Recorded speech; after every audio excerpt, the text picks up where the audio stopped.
This is the Stephen Mansfield Podcast.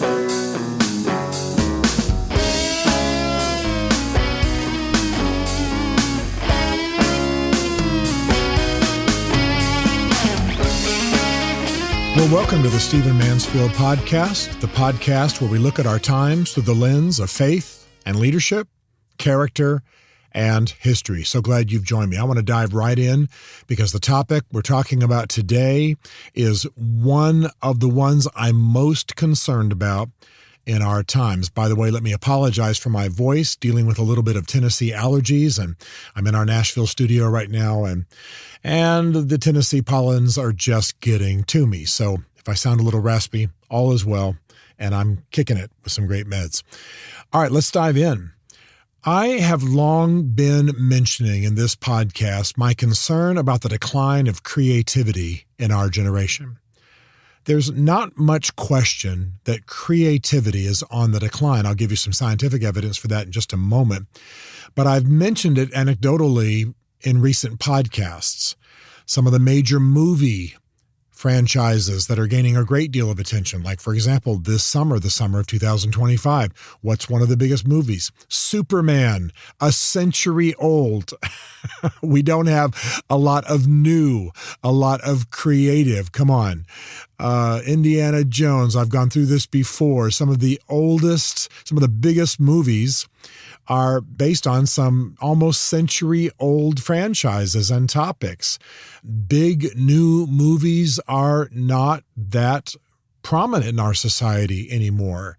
If you go back and look what got the awards, the movies that got the awards this last time around at the great awards ceremonies, Golden Globes and what have you, most of you had never seen them. Some of you had never even heard of them. I can tell you as a guy who watches books that creativity in books is dropping dramatically. The big book everybody's reading, the big book everybody's excited about. Part of this is because of the siloing of our times, the fact that people are rallying to their truth, their interest groups. They are a bit siloed in terms of the news they get and therefore the encouragement to read and so on. But I'll tell you that books, big books everybody's reading and talking about, unless it's some recent tell-all scandal book, you hardly ever hear about it. And so we're living in a time of decreasing creativity. Now, what I'm interested in is why. And one of the tests for this that you ought to know about is the Torrance test, Torrance test. Look it up on Wikipedia. You'll get a real good overview. It's a test that we use to analyze creativity. And a researcher at the University of William and Mary, a school I revere, my mother went there, analyzed 300,000 Torrance test scores since the 1950s, and she found that creativity began to nosedive in the 1990s. Now, that's just about the time that media changed, social media came online, cell phones, etc., personal computers, all of that began to really be prominent. And that's when our creativity crisis began. This is being reported by author Michael Easter in Medium, a really good news source. So they've been analyzing this and trying to figure out why. And they've come to a conclusion that I believe completely. And that is that we are too busy, we're overscheduled, and we're overstimulated. You see, think about it. Our childhoods, if you're a little bit older like I am, my childhood was filled with a lot of play, a lot of unscheduled time. I remember laying in the grass, staring at the sun, thinking about things. I played 3-4 sports a year and had rowdy times and sleepovers and all this stuff. I mean, I was a boy in the full sense, but I had a lot of time being bored, a lot of time sitting around, time in my room, time when I'm waiting for the guys to show up and they're late. So I'm sitting there with my mitt and my bat and a ball and my baseball cap on in the bleachers waiting for the dudes to show up. And what am I doing? I'm just thinking about life. I wasn't glued to the television. I didn't have a cell phone. I wasn't overscheduled. I mean, I did the school year like everybody else, but lots of summertime, lots of after school time. And that's not the way it is these days. People are, at every level, at every age, overscheduled and overstimulated. And what we're stimulated with is entertainment. And I want you to hear the principle that if you're being aggressively entertained, you're not having time, what we would call boredom time, to allow creativity to surface. We've learned that creativity surfaces, stirs, awakens when we are bored, when there's not much going on. The best book I ever wrote, I can tell you, without getting into the details, I wrote after a very painful season where I had been removed from some things I had been doing for a long time, and I had a lot of downtime.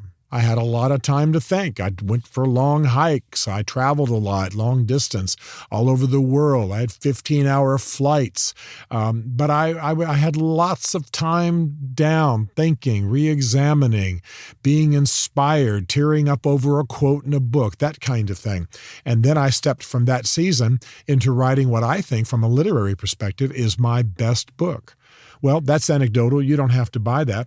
But the bottom line is that it's time when people are free to putter around and ponder and, et cetera, and don't have things they have to do, aren't just, scanning the internet, aren't just flipping through. You know what I'm talking about. And so we're finding that boredom actually increases creativity.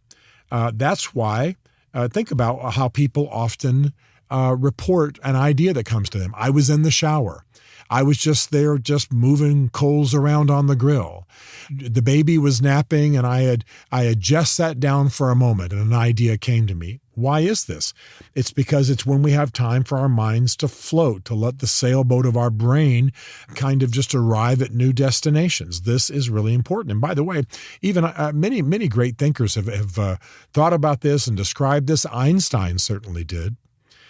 So you can look all this up, very easy. I don't have to often give sourcing for what I'm saying because it's so prominent. So what we realize is that we're dealing with a creativity crisis. I want to ask you to think about this in your own personal life. Do you feel less creative than you were whenever? High school, college, when you were at your highest time of creativity, maybe back when you wrote that play, or back when you were acting, or back when you were doing whatever.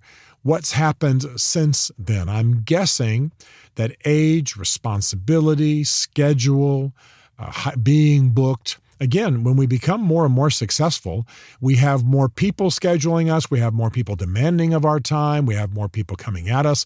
And then what do? We try to rest from that busyness by being hyper entertained. And so when you're entertained and you're not allowing your mind just to be like a sailboat sailing around on the prevailing winds, you're not allowing creativity to surface. So it gets buried.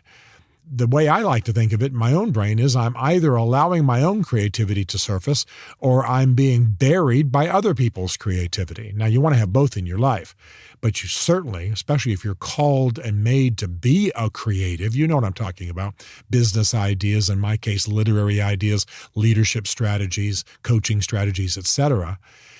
You want to make your mind free for creativity far more than you're allowing yourself to be buried. So you can already imagine, this isn't rocket science, you can already imagine what you need to do.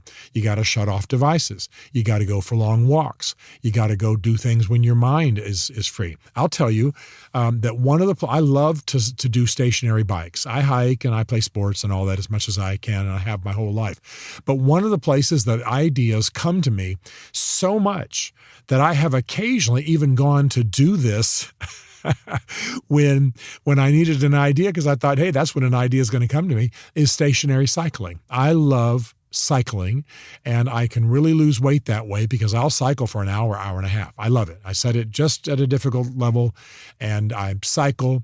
I think it has saved my knees not to do too much running and hiking in my life, because I'm a big guy. Like right now I'm pretty healthy. I'm about 275. You don't want too much of that pounding on your knees. So I'm giving you more autobiographical information than you need. My point is that my idea place is often on the bike. And the reason is I get on the bike, I'm cycling, I'm not looking at a screen. I look up and let my mind just float, whether I'm at the Y or a hotel or my house. And before long, ideas start coming. Why? Because I'm in kind of a state of, I call it inspired boredom. I'm bored, but I'm letting my mind do whatever it wants to do, going wherever it wants to go. My phone is somewhere nearby so I can take notes. I don't like to have ideas and then not get them written down. And I can't tell you the big ideas that have come to me. Entire books have come to me sitting on the exercise bike. So you want to unschedule, you want to turn off, you want to give yourself to activities. And in my case, I try to give myself to activities where somebody's not talking to me. I don't mean to be rude, but I live in a highly verbal world. I do a lot of speaking myself. I'm around a lot of speakers. I'm around a lot of debate and discussion and ideas and, DC talk culture and on television a lot, debate shows and so on. And for me, I need to go somewhere where nobody's talking to me. And that's why on an airplane and sometimes even on an exercise bike, I'll put Bose headphones on that is the international signal for don't talk to me. So not being rude. I love people. I want to talk to them, but there's sometimes you just got to let your brain simmer. So I want you to be aware that we are in a crisis. Every industry shows it. By the way, I just heard a stat the other day that is pretty stunning, easy to look up. And that is that the music industry has not increased in profits in 50 years. Think about that. It has not increased in profits in 50 years. Now, I'm a guy who observes it as an outsider just like you do, even though my wife is a songwriter, producer, and I live half the year in Nashville. I'm sitting there looking at the Taylor Swift tour. I'm not big on Taylor Swift's music. Fine. I'm glad she's in the world. But my point is that this is the biggest music tour in history. And yet still, overall, the music industry has not increased in profits in the last 50 years. This is an agreed upon stat by all the analysts. Well, what in the world? We've got media, we've got technology, we've got capabilities. I mean, a guy of average income can have a top-notch music studio in his house that's going on in Nashville all the time. You can't believe how many people are recording major albums, with the violinist in their bathroom and the mics run in there by cables and all that kind of thing. I mean, it's unbelievable. We should be having an explosion of creativity. You should be loving new songs like crazy. But are you? New songs, new books, new big movies? No. The big movie this summer is Superman. I can't name a big book that I'm waiting to have come out or looking forward to other than a couple of obscure authors you wouldn't even know that I monitor. You understand what I'm trying to say. So the point's not for us to hammer ourselves. The point is for us to change and allow creativity to surface. And by the way, don't think, if you're a certain kind of person listening to this, don't think that creativity means the arts only, that it means music and dance and book ideas and photography. No, creativity is what you're doing in your business.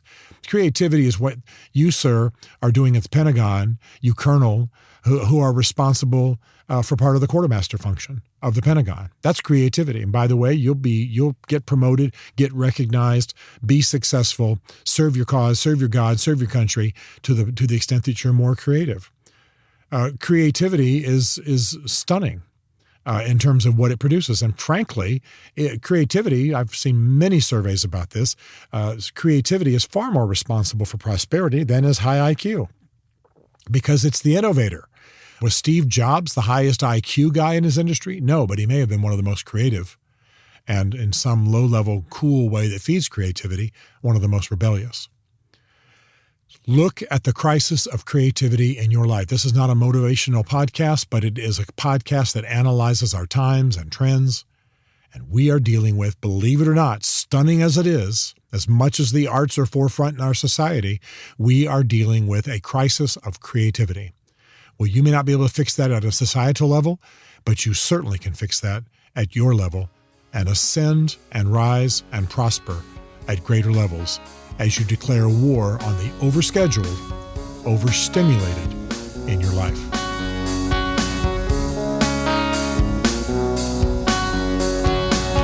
Stephen Mansfield is a New York Times best-selling author, a popular speaker, and a frequent faith and culture commentator in international media.